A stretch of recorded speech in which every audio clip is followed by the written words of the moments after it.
This is Play-by-Playcast, Is that faster than a Greyhound? the podcast about play-by-play guys, for play-by-play guys, by, I'm told, a play-by-play guy. It's a bold strategy, Cotton. Let's see if it pays off for him. Now here's the host of Play-by-Playcast, Tom Bodett. Wait, the Motel 6 guy? We'll leave the light on for you. No, Joel Godet. Joe Godet. Joel with an L. Okay, here's your host, Joel Godet. Don't worry, nobody's listening anyway. 96 episodes young. This is Play-by-Playcast. Thanks as always for the subscribe or the download, the stream, however you're listening to this podcast. If you're listening on iTunes, a rating or a review goes a long way as well.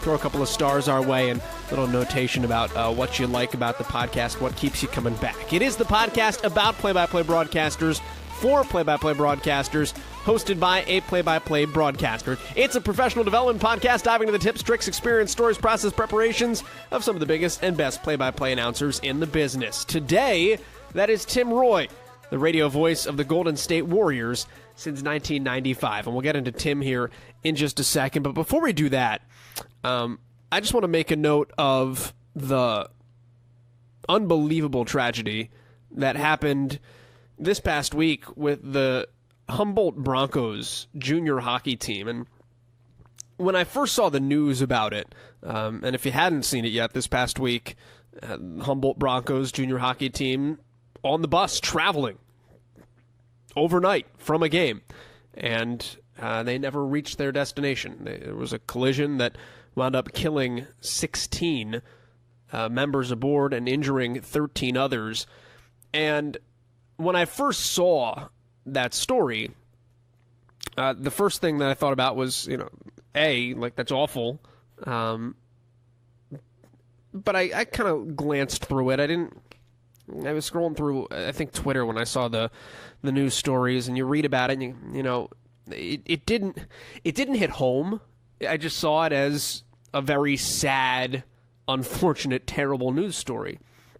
And then as time went by a little bit, you start learning more, and you realize that among those killed was a man named Tyler Bieber, who was the radio voice of the Humboldt Broncos. And then it really hits home. Because I think as broadcasters,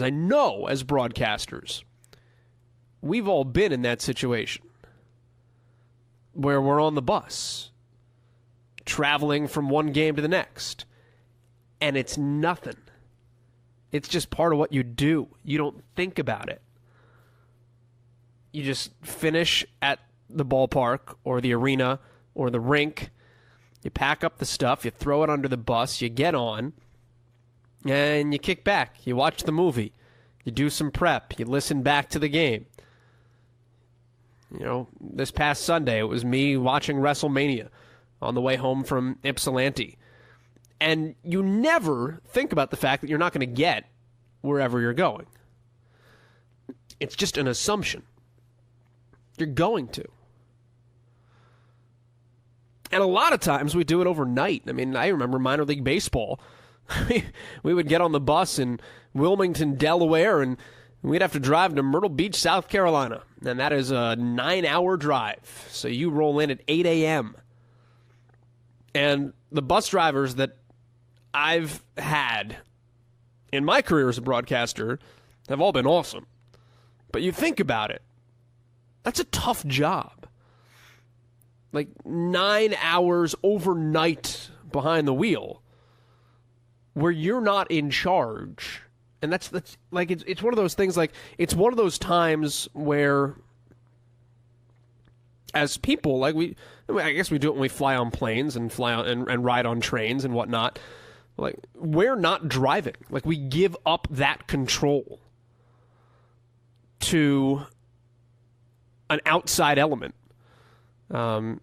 To the bus driver, who we entrust that when we go to sleep and we wake up 9 hours later, we're going to be in the right spot.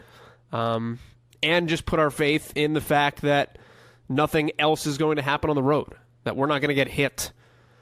And you're never paying attention, so if it was to happen, it would totally take you back.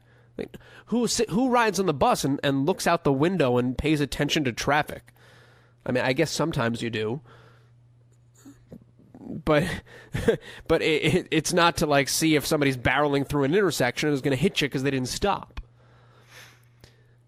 And it's crazy to think about the fact, as broadcasters, that could have been any of us.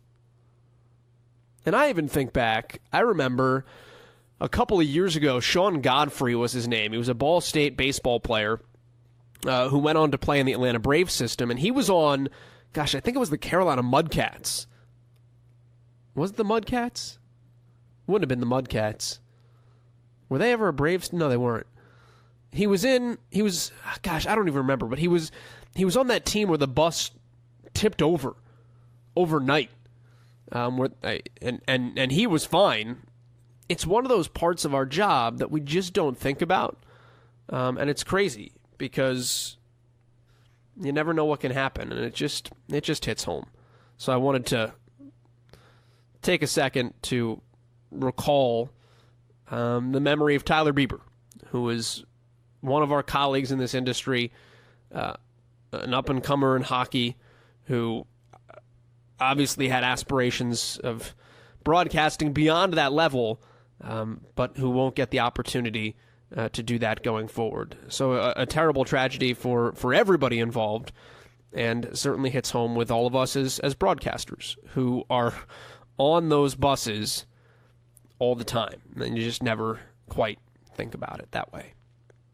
So on that note, let's dive into today's podcast. Tim Roye, though, again, is our guest. He is the voice of the Golden State Warriors since 1995. Tim grew up in New England, grew up in Connecticut, and went to college at Utica College, and really did a little bit of everything when he was there. Really got involved in WIBX radio, and he'll detail all of this, but got his hands into everything. And then from there, migrated down to Alabama, and migrated to Phoenix, and migrated to Sacramento, and eventually migrated to the San Francisco Bay Area, where he became the voice of the Golden State Warriors. He will take us on that journey and that path. But some of the really fun stuff that I enjoyed talking to Tim about, too, toward the second half of the podcast, is the technical side of broadcasting. He's very particular about description, and I think for good reason, and his reason behind it is very good. We talk a little bit about describing the incredible. You know, when you're the voice of the Golden State Warriors right now, you have to describe Steph Curry. Well, not right now, but generally speaking right now.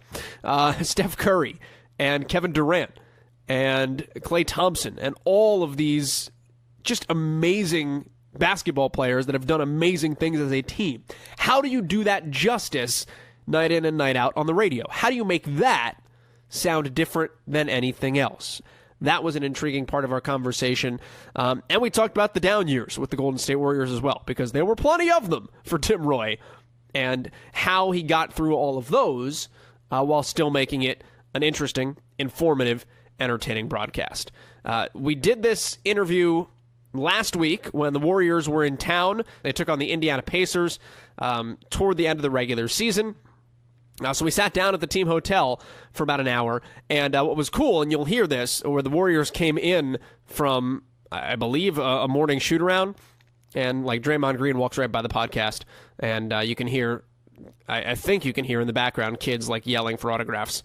On that note, let's dive right into it. Tim Roye, since 1995, the radio voice of the Golden State Warriors, and the guest on episode 96 of Play-by-Playcast. I just thought it was a pretty cool job. What happened to me was there's a backstory where my mom had fallen off a ladder when I was little, and she got severe eye damage in her left eye. And so when I was a kid, she was constantly going I grew up in just north of Hartford, Connecticut, a place called Windsor. And so for years, we would travel to New York or Boston, either Manhattan, eye, ear, and nose, or Boston, eye, ear, and nose, and she would go in for all these operations. And so my dad, to not make it a serious trip, he would take us to all kinds of things, museums and a ton of games. So I saw games at Fenway Park back when you could walk up the day of the game and get a great seat. Yankee Stadium, all these places I went, I had an exposure to sports at an early age. I was the last of 5 kids. All my brothers played sports, and we all played high school basketball. And so then I also had a stomach issue when I was a kid, and so my mom, because she was legally blind in her left eye, qualified for, and it's a long story, stay with me, qualified for what would be now like books on CD or books on tape. Back then it was records. So the Library of Congress sent her a little mini record player, and then she could order whatever book she wanted, and she would put the record on, and that's how she would, while she was doing her housework or whatever, she would listen to these books. So when I was sick with my stomach issue, she knew I was into sports, and she got Sittin' in the Catbird Seat, written by Red Barber and read by Red Barber, okay? So I'm sitting here listening to this thinking, God, that's a really cool job. And I was like 7 years old or 8 years old or whatever it was. And so then after that, my mother her story when she was alive, she would say that she would worry about me. She'd hear me talking in my room and what's going on there, okay? So she'd walk down to my room, and then she'd realize that I had my, basketball, football, baseball cards all laid out on my bed, and I was basically announcing a game to myself. That's cool. So I knew from early on this is what I wanted to do. And when I got to high school, I would do stuff like I was the public address announcer for a semi-pro baseball league in Hartford, the Greater Hartford Twilight League, which I was also the statistician and everything else, official scorer, which was not a lot of fun. Ex-college stars who were bitching at me about a ground ball that went through the guy's leg. Oh, I hit it hard, should be a hit, So I did that, and also because the PA system was powered by a car battery, okay, which I learned very quickly. Back in the day, they didn't seal the batteries the way they do now. So if you pulled that battery up and it was heavy, really heavy, and if you kind of brushed it up against your shirt, about 3 days later you'd have these holes because battery acid eats through a shirt, okay? So I lost a few shirts that way, but so I did that, and then started doing some other things in high school, and I would go to as many games as I could.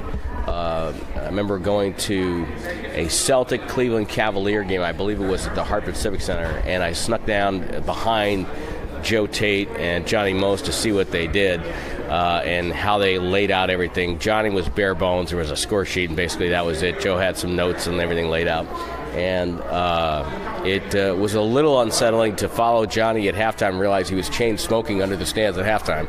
That was a little that was an eye-opener for me. But so then as I went to college, I knew what I wanted to do, and I was lucky to get an early start on it.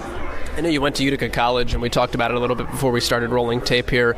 But what's interesting, I think, most to me about your time in Utica was that you kind of transformed your college experience into then professional experience in that market and were able to really get your feet wet in Utica. How much of a great proving ground was just being in a small market and kind of being able to really do a ton at an early age for you? I think it's great. I think it's I wish that there are more stations like that now for kids to start at, because, as you mentioned, at the end of my sophomore year in college, I walked in with a reel-to-reel tape of the hockey team that I was doing, the college hockey team on the college radio, and then as I used to say, I was exactly what they were looking for. I could be had cheap, I was naive, and I could actually do the play-by-play. So they hired me. And that was the 6 a.m. games?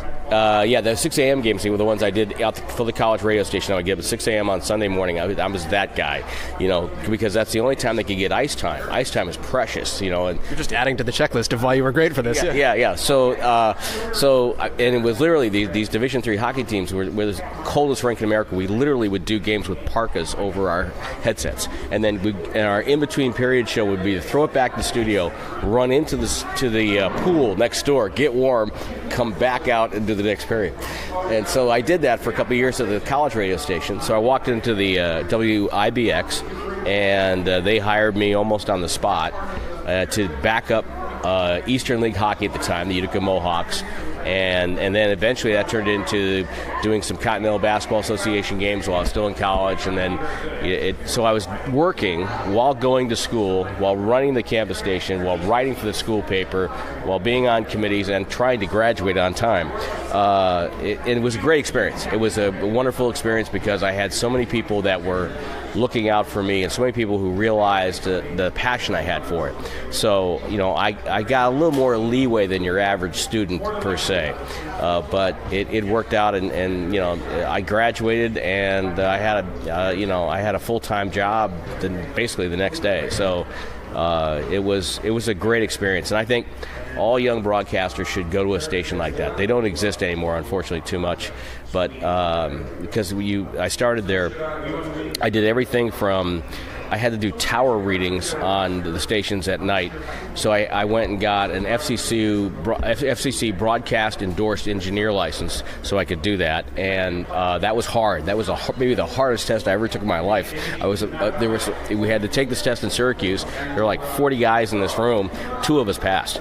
Okay, and the guy was mad. The guy who was giving the test was mad. What'd you do? Study? Like he wanted the shutout. It's like so. So I did that. I mean, I did news, I did sales, I did sportscasts, I did talk shows, I did minor league baseball there, I did minor league basketball there, small college basketball. Ended up doing Division I basketball there when Larry Costello came in at Utica College, and we were Division I for about 5 or 6 years, and I did that. And then I did high school football. I did some college football, a couple of Colgate games. I did college hockey there as well, did some college hockey. So it's some minor league baseball too, right? Oh, yeah, minor league baseball. I've done baseball at the A, AA, AAA, Major League level. So I've gotten that part. Yeah, I was there when Roger Kahn wrote his book about minor league baseball and the independent team. One of the Bill Murray's brother came up and did a few innings with me one time. I'm not sure what sort of condition he was in, but it was entertaining.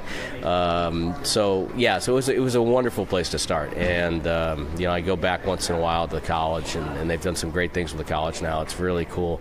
But and that kind of background helps you because it broadens the path you can take. I'm sitting here as the voice of the Warriors because I could do a talk show. That's what I got hired for early, was the fact that I could do a talk show, and that kept the play-by-play dream alive. And so I kept doing that until I got to the point where I didn't have to do the talk show anymore, and that was nice. But I think it would be great training for kids like that. And unfortunately, with radio and TV stations getting swallowed whole by these mergers, it's a lot easier for small stations to say, okay, we're going to plug in ESPN than to hire you or me to do a local talk show or to do a local games or whatever. And it's funny, there's a station right near me. I live about 20 minutes from Napa, and Napa has this independent station, and they do all their high school games. And every time I go over there, I make sure that I tell people that, that I think you guys got to keep this up, keep it going, because there's not many places in California that still do that. And so I wish there were more opportunities for young broadcasters to work in that environment, because I found it was wonderful. It was a total blast. I didn't make a dime, but I enjoyed every single second of it, and I became a better broadcaster because of it. Before I jump closer to the here and now, I do want to play off that a little bit. How many John Elway games have you broadcast in your career of any sport? John Elway. I've done about 3 or 4, maybe 5 baseball games. I've never done a John Elway football game, but I've done 3 or 4 or 5 baseball games where he was the right fielder for the Oneonta Yankees. And I remember distinctly when he was the summer he was holding out. He didn't want to play for the Colts, I think it was. He was in right field at Old Murnane Field in Utica, and once you got into foul ground down there was chunks of cement sticking up, and it was horrible. And he goes after this foul ball, fly ball. I'm thinking, oh God, don't tear up a knee, don't fall down, don't do anything. Fortunately, he didn't get to it, and the ball bounced away, and he was okay. But that's what I was thinking of. Don't ruin your football career on this, So But yeah, so I did a couple of John Elway baseball, and actually Buck Showalter was the manager then. So he had to be like 25 or something like that. It was like I ran into him a few years ago, and we reminisced about New York Penn League days. So back then it was before it was mandatory to upgrade all the minor league stadiums. So you had some real buttes at that point. So.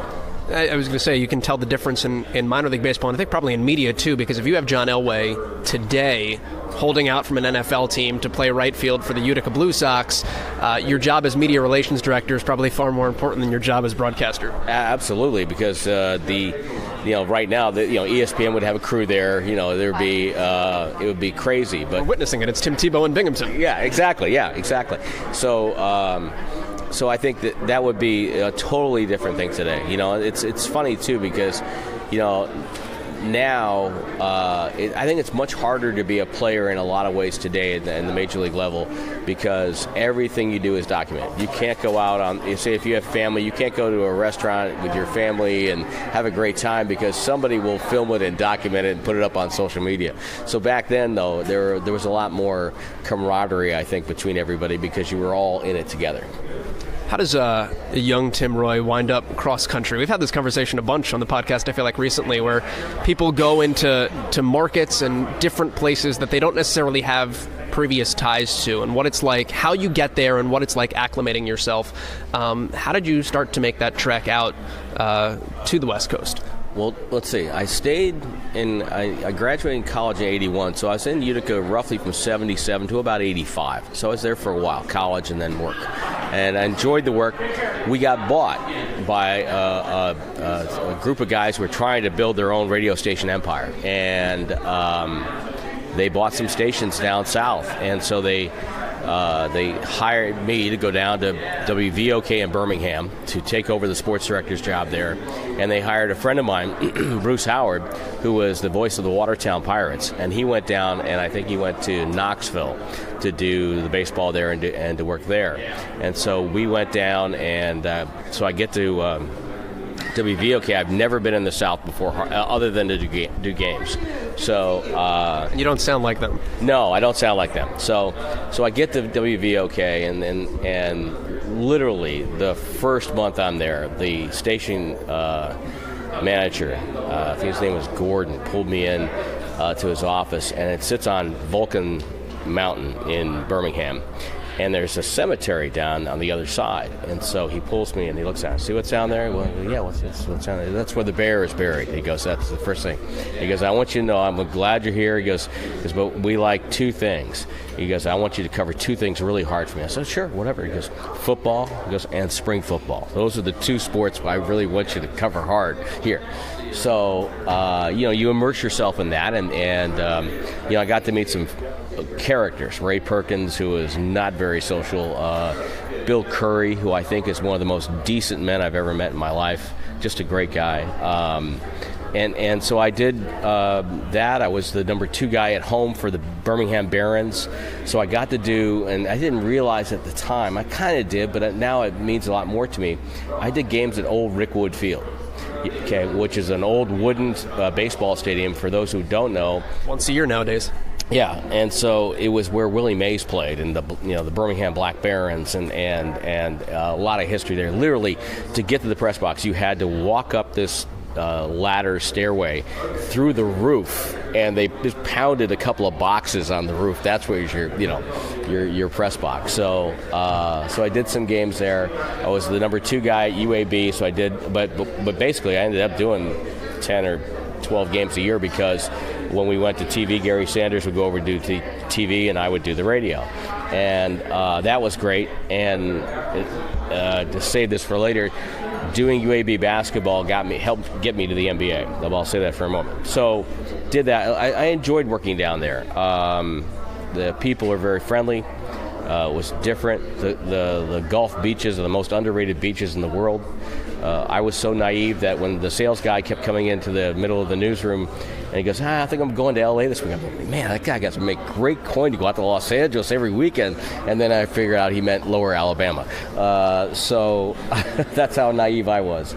But it was it was really good. I enjoyed it, and met some great people. Eli Gold, who's now the voice of Alabama, he was on the Motor Racing Network then. He was doing another talk show in town in Birmingham, so I was kind of going head-to-head with him, and just made some great friends down there. But my story is, I think, should be somewhat, if I dare say, an inspiration to the other guys, because I kept moving up because of bad things were happening. Okay, so in WVOK, do you want me to go on to the next stop? Okay. So WVOK, after 2.5 years, they start coming in the newsroom and say, well, a little mix-up this week. Nashville's got our checks. We got their checks. It'll take a couple days to resolve. After about the second or third time that happened, once, okay, whatever, they got mixed up. Second or third time, now you realize something's up, okay? And so people are getting their checks, literally going, see ya, and they're going to the bank to cash them, okay? That's not good. Before the other guy, so there's enough money to cash yours. Yeah, exactly. You wanted to cash yours first. Okay, so I started putting feelers out, and a guy I kept in touch with who had preceded me at WIBX was Lee Hamilton, one of the pioneers of sports talk show radio and hardest working guy I ever met. And he would keep coming back to Utica in the summers because he has family there. He still does. And I would sit in the newsroom, and this guy would come in. I didn't know him at first, and he'd sit there and he'd just pour through reams of copy. In the old days, there wasn't an internet, so you would get your copy off the AP wire, and it was a great old machine, made a lot of noise, and the more bells that rung on that machine meant the bigger the story. So if you heard like anything over like 3 bells, you knew it was something's up. Okay, so you would run over there and see what it is, and it's printing like the old type press, and he would just go through every sports copy and the whole bit. So finally, we got to know each other, and so I called him. He was well connected. He's out in Phoenix at KTAR. I said, Lee, can you help me? Do you know of any jobs opening? Because they're bouncing our checks out here. This thing's going down, and I don't want to go down with it. And he goes, yeah, well, because funny you called, because I just took the Charger job. And he goes, let me call you back. So he made a pitch for me, and they flew me in to do a talk show with Greg Schulte on a weekend, Sunday and Saturday. We had this, basically it was a lot of pressure. It's on-air audition time.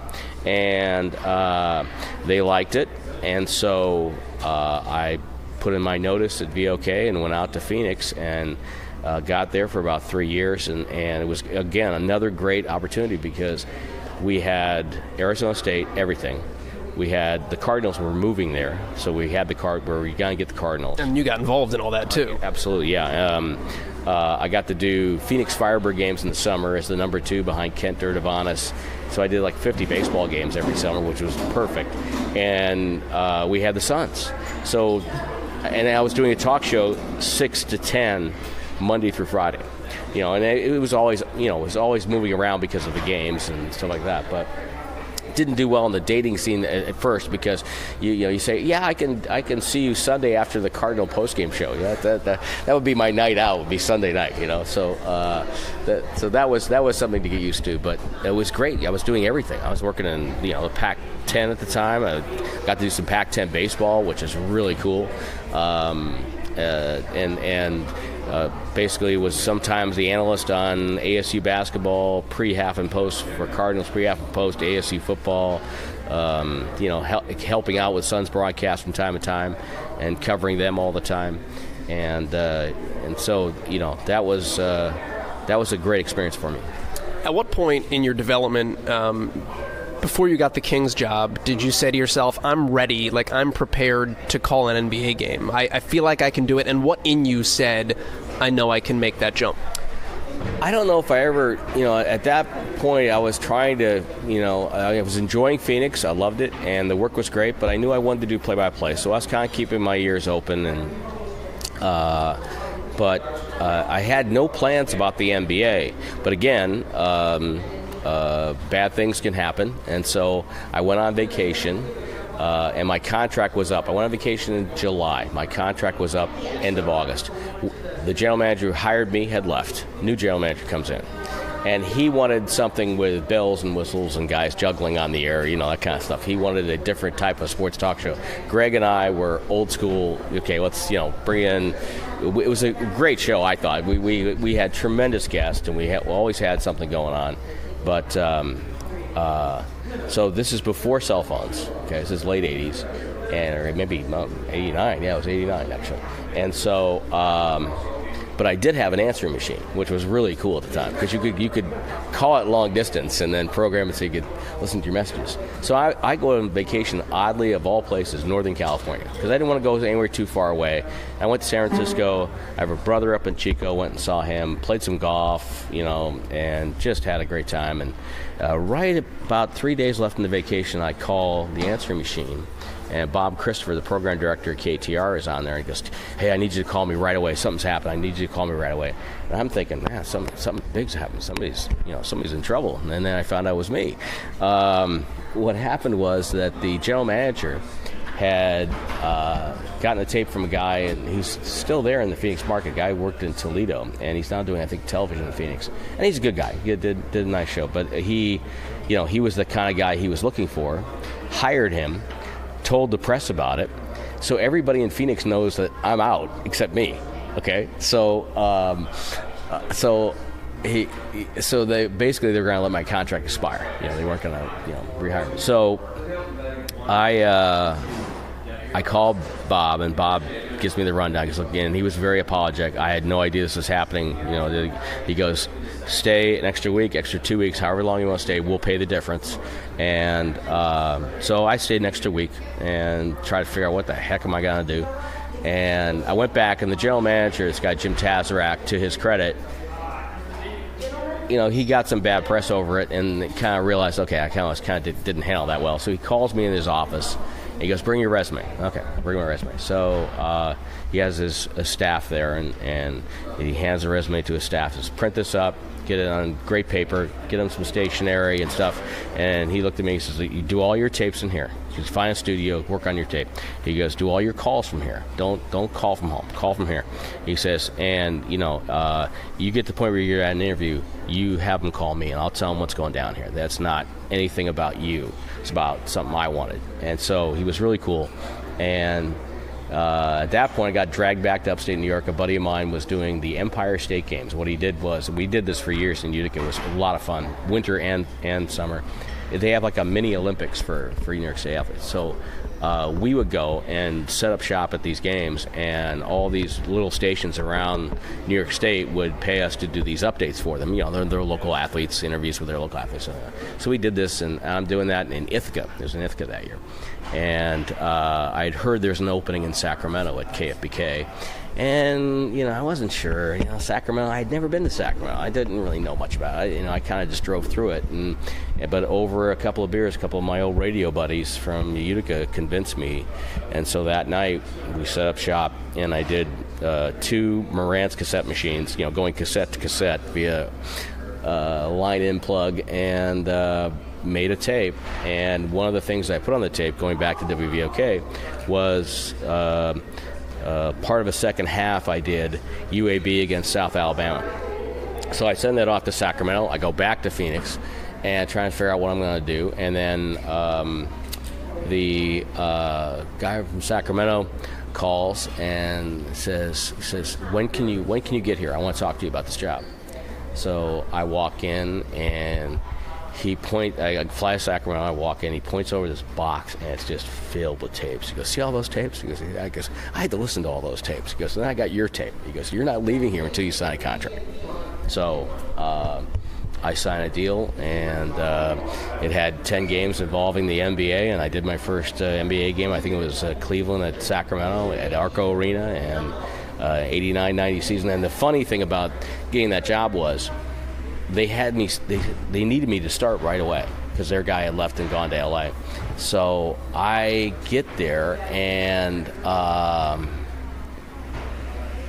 my last check from KTR was August 31st. My first check from KFBK was September 15th.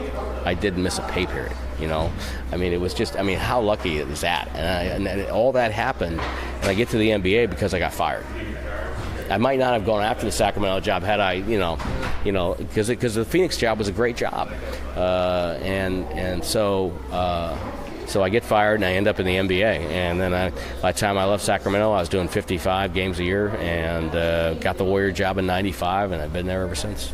What do you think was the difference between your tape and that box of tapes? And I guess generally speaking, I mean, what's the difference between guys that are good and guys that make that jump to the NBA and to that next level? Well, part of that to be, is chance and opportunity. And sometimes I tell kids that they want to get on. What's my best way to get to an NBA job? I say, well, sometimes the best way to get to an NBA job is to get on the pregame show of an NBA team, because I'm finding as we go on in this journey that there's less and less people who really want to do a search.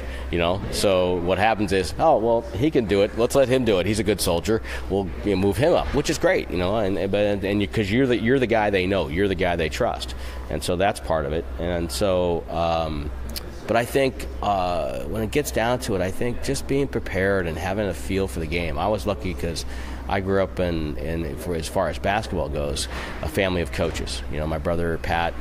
Just took he's now coaching girls. He's been doing that for about 5 years. He had coached boys forever, and his team got to the state final this year. And so I had people around me that would talk the game, and I think that helped me as far as basketball goes. But I think a lot of times the difference might be just how prepared and how you're able to convey what's going on, to put that in radio I'm talking about here, put that mental picture in someone's head, and then also to be able to describe it in a variety of ways.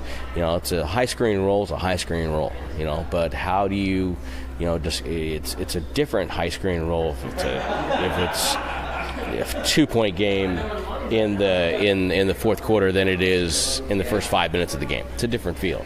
And so to convey all that, to convey that kind of emotion and to convey that kind of, exactitude of description is, I think, what makes the difference. I think a lot of broadcasters tend to, I think, when they're young, try to really ramp it up. They want to make it sound like it's really exciting. Well, maybe in the first 5 minutes, maybe it's not that. You kind of get into the rhythm of the game, and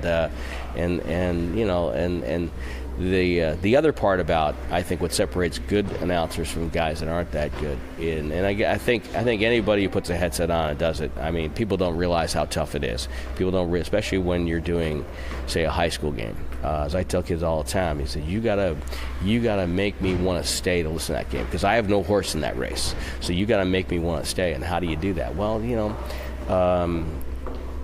we can't always assume that people know what we're talking about. So if you mention Johnny Smith, well, is Johnny left-handed? Is he 6'3", 6'5", 5'10"? And so I got a great lesson for me when my daughter was born. She's about 5 years old, and she's listening, and she goes, "Daddy, what's a baseline?" And I thought, oh, damn, I got to redefine that. I got to let people know once in a while, just to throw that in there, because not everybody knows what the baseline is. I'm assuming people knew what the baseline was, and 90% of your listeners do. I had an email about a couple weeks ago, actually. What's a contested three?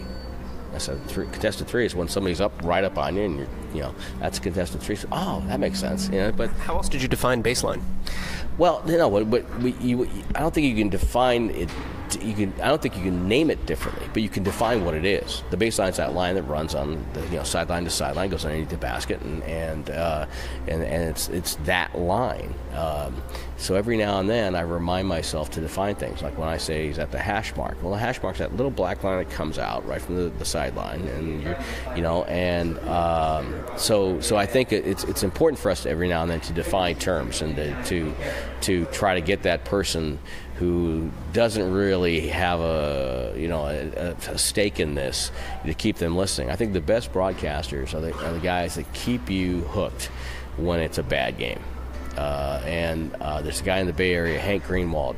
He could he could make me listen to a 10-0 baseball game, because he would have story after story after story, and easier to do in baseball than others because you have the time to tell the story. But I still think that you can do it in basketball and football and hockey. You can find a way to weave stuff in there in a blowout game, and unfortunately for me, but fortunately for me, from 1989 to 2006 in the NBA, I did not have a team that got to 500. So I'm well schooled in that game. I want to come back and ask you about that in a second, but while you're on description, with what you see every night, you see some remarkable things over the last couple of years. How do you describe Steph Curry differently on a night-in, night-out basis? What Klay Thompson does differently, and then also do it justice with how miraculous some of the things they do are. What is the challenge to you that's unique to having a team that has been so good? Yeah, they come up with new stuff every day. They come up with stuff that boggles your mind, and you just have to, with Steph, if I just focus on him and describe exactly what he's doing, then you get that sense. You get that sense he's doing something miraculous because he's dribbling, he's got this move, and he's making this stuff, and the thing I've been trying to do the last year or so is not take any of this for granted.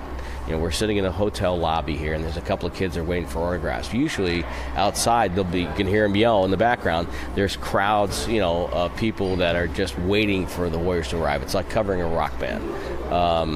And so the description part of it with a guy like Steph or a guy like Kevin Durant or Clay is just to not take it for granted, to make it so when they make that unbelievable shot that you've seen 25 times, that you make sure people know it's unbelievable, because it's what I'm looking at right now is once in a lifetime. What are the words that you like other than unbelievable? Because I feel everybody always gets nailed for using that one. How else do you describe unbelievable? Sensational, incredible. What the heck is he just doing? Or do you let your voice kind of stand on its own sometimes? Sometimes, yeah. Sometimes, just by just using the tone of voice, you can infer. You can definitely describe what's going on. And I think one phrase I got saddled with early in my career, we had Joe Smith, and he had a backdoor lob. He just got up over the top of everybody, and I said, man, he's like an elevation sensation. So I got stuck with that one. But people seem to like it, and if I don't use it for a while, people then will they'll ping me on Twitter and stuff like that. Because, hey, we haven't heard elevation sensation in a while. So it's like, oh. But the good ones happen accidentally, I feel like, for a catchphrase. Absolutely, it happened accidentally. Like one night, Steph did something, and all I said was Curry, just like that.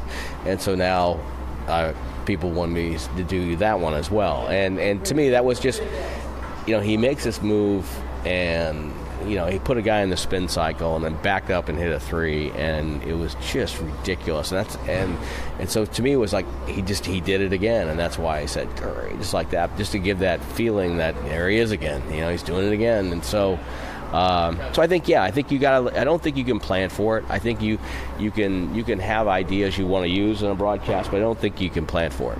Do you read a lot? Do you read the dictionary? Like, what do you study words? What's your process of, I'm going to have this many paintbrushes in my arsenal so that I can paint pictures the best I can, and that you don't revert to something that is blasé for something that's phenomenal? Well, I was lucky at high school, St. Thomas Seminary in Bloomfield, Connecticut, which is no longer a high school, but I had to take 3 years of Latin. So I can look at a word sometimes and have a good idea of where the definition might be, that it's in this sort of an area because I know the roots, and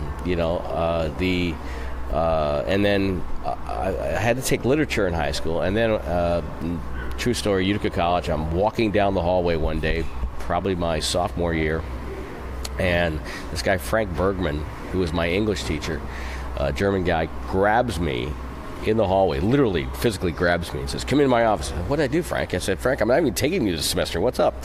He goes, no, I'm starting a lit minor, and you're going to be one of my first students. And because I had taken an English lit class with him.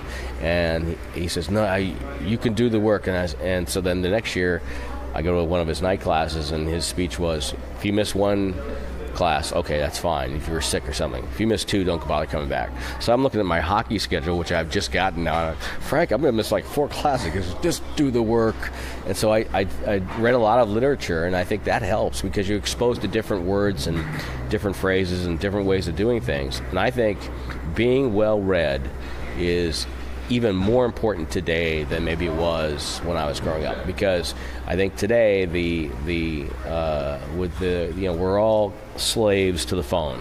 We look at the phone, but if you actually read something and you read a book, you read something that's hard, read something that maybe you're not even interested in, it forces your brain to work hard. It forces your brain to process different ideas. And so I think, I was fortunate to grow up in a family that reading wasn't an option. It was required. And so I've got so many books at home that I don't have enough shelving for them. So, which is a cause of some inner strife at the house once in a while. But yeah, I think being well read allows you different paths to work on description and to work on the fundamentals of the craft. For those of you at home, there was an interesting paradox because Tim just held up his phone and then put it down on top of a newspaper. So there's the reading and the dinosaur of the thing you actually hold. Yeah. I know I've taken a lot of your time, and I want to let you get going to your prep, but I did want to ask you before I let you go about those tough years with the Warriors and combining that with your talk show experience and how having done a talk show and having had to fill time informs your ability to maybe broadcast games that are not necessarily close, and how you marry being able to talk about other things with still, basketball's a fast game, you've still got to do the play-by-play, even though it's not always good, right. How you kind of create that blend together. Yeah, it's a kind of a tightrope. It's harder actually to do with this team because they play so fast. So, but the thing I always try to do is prepare for the blowout. Think this game's going to get out of control early, and I've got to be ready. So I've got a hard drive I carry with me that has I archive sound. So I have sound like in the Oklahoma City. In case that game got bad, I had a soundbite of Eddie Gottlieb, who was the first Warriors coach, and Steve was past him with the win the other night. So in case we got to that, we didn't get to it because the game was so good. And then I also had Bob Blackburn's call of the Sonics championship in '79 because that's the only NBA title that franchise has ever won. Where do you pull that all from? Oh, I can't reveal the places I steal sound from, but YouTube would be a great place to go and get some sound. But over the years, I've always had, in fact, one of the cool things I've done the last couple of years is I finally have decided that I have to get rid of all these tapes I've amassed over the years. So I've got a Marantz cassette deck, and so in the summertime, I'll load a cassette, hit play, it goes into my Adobe Audition in the computer, and then I go back and listen to it when I have time and figure out, do I want to save this, do I want to get rid of this, and then I also did it with reel-to-reel tapes last summer because those are starting to degrade. And I found some real cool stuff that I did early in my career, some stuff from some Syracuse stuff, and talking to Dick McPherson and Jim Boeheim, and found some really cool stuff there that I had forgotten about. So I tend to archive interviews that I do, especially with guys with history. I love the history of the game. And one of the cool things we did during the lockout a few years ago, we couldn't talk to any of the current players. It was against the CBA because I worked for the team. But I could talk to former players.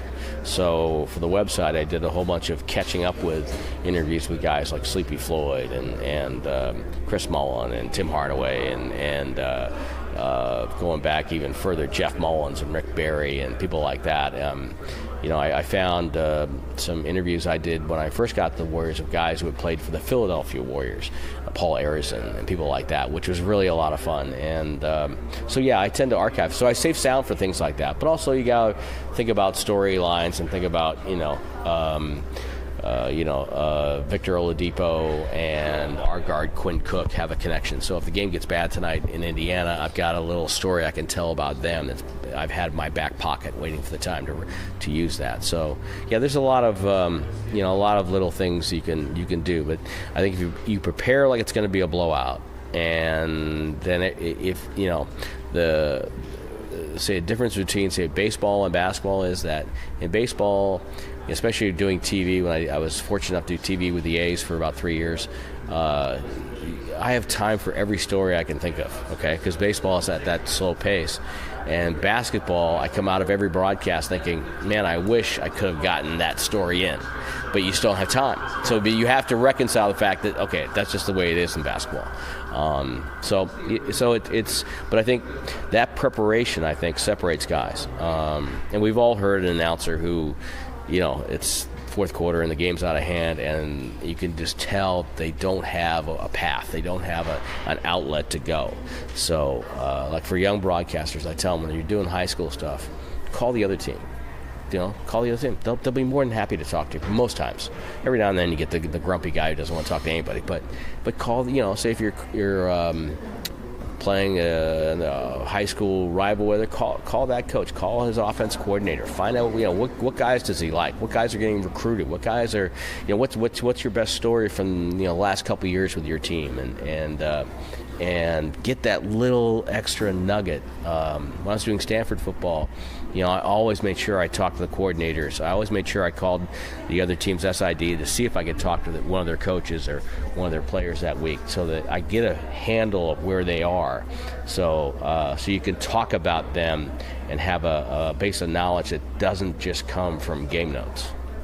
How do you keep your right hand from dragging with that ring on it? Yeah, I took that off first. That's the second of two. I brought it because I had an old college friend who wanted to see one, so I brought that on this trip. I usually don't wear them. I only wear them for speaking engagements, or if somebody wants to see one at a party. But yeah, this is our second one, and it's gorgeous. I'm lucky that I've got one. I'm lucky I got two because I got two kids. So now I can die happy because I know they don't have to fight over it. So one will get one will get the other one. So it's pretty amazing to think about that, because as I mentioned before, we've had so many down years. For years, we would walk into a hotel and there'd be nobody looking for us. For years, if I saw someone in the stands pregame with Warrior gear, I might go over and say hi to find out where they're from. And, hey, so-and-so's here from Burlingame. You like us? Yeah. Are you sure? Yeah, you're really. So, we'd come in and the newspaper would, the headline be, Woeful Warriors to meet Pacers, that kind of thing. So we had a year, 2001, I think. We beat the Clippers in February. We were 15-32, I believe. We ended the year 17-65. We went we were 15-33. We had 2-32 to end the year. And so if you look at that year, it's W, and it's just, it was as close to a basketball death march as you could get, but it was just it forced you to dig deep and work harder. It forced you to, I'd have a meeting with my interns and say, okay, the team's bad. We can't be bad. We have to be better than that. We have to be really good. And so it was hard at times, because you kept wondering, when is our time going to come? And the other thing was, too, we all knew. There's only a handful of us who survived all those years and are still with the team. But we all knew that if it ever turned around, it was a gold mine, because we had these fans. And my first 5 years, I would get these emails and letters, and they were just really mad about the team. And I'm thinking, God, it's something I did. And then I realized it's not that. It's just that they're passionate. They want the team to be good. And so the worst thing is if your fans don't care. But our fans have always cared. And now that we're in this run, which I think is the run of the franchise, it's a worldwide thing. We have places like Memphis, places that are hard to get to from the Bay Area, and we get a couple thousand fans in their building to watch us warm up, for God's sakes. It's an incredible phenomenon. Well, Tim, we're, I think, 96 episodes in with this one, so I never take for granted that I somehow convince people to sit down and talk with me. So I appreciate the time, and thank you again for doing this. It was a blast to kind of pick your brain and hear your path. I appreciate it. It was fun to go down that path, and hopefully for me that path continues for another few years. It's been, the great thing about this is if you get, it never feels like work. So last night, tonight, I'm prepping, going through stuff. I know, dinosaur, reading the newspaper. But it's always fun, and it never is boring to me. And I get up every day wanting to work, and I'm blessed for that. And even for guys who maybe don't get to the major league level, but they're working in the markets they grew up in or whatever it might be, I remind them all the time, hey, you're doing what you love to do. I mean, most people have a job. We don't have a job. We have a vocation, and it's a wonderful thing to do if you can do it. The only thing I will say about the job that I don't like is that when it's all over and done with, I won't miss getting on airplanes, and I won't miss being in 3 time zones in 3 different days. That part I won't miss, so I got that off my chest. That is Tim Roye joining us here on Play-by-Playcast, voice of the Golden State Warriors, who have made it to the NBA playoffs despite not having a healthy Steph Curry. They are the 2 seed. They get the Spurs in the first round.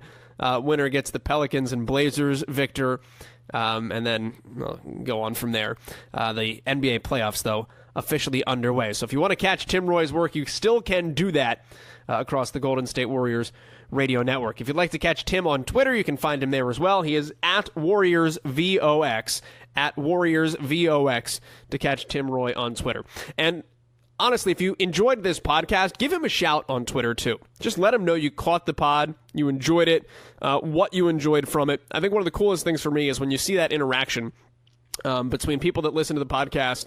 And I got another email this week from someone who has taken things from this and really has enjoyed it. Share that with the people who are on the pod, because I think it's cool for them that, listen, they're not just taking an hour out of their time to sit and talk with me. They're taking an hour out of their time to sit and talk with all of us. And I think it resonates, and it's got to be cool. And, hey, you get that feedback, hey, you said this, and it rung true with me. So if you get a chance, hit them up at WarriorsVOX on Twitter. As always, you can find all previous episodes archived through our back catalog from episode 95 all the way down to episode number 1. So do that if you are new to the podcast as well. And then we will talk to you next week when Red Wings voice Ken Daniels will join us. If you follow the voice behind the voice, Ken was on that podcast this week as well. A little bit of a different conversation that we have coming up next week on this podcast. I had a chance to sit down with Ken while I was on the road in Ypsilanti with Ball State Baseball this past week.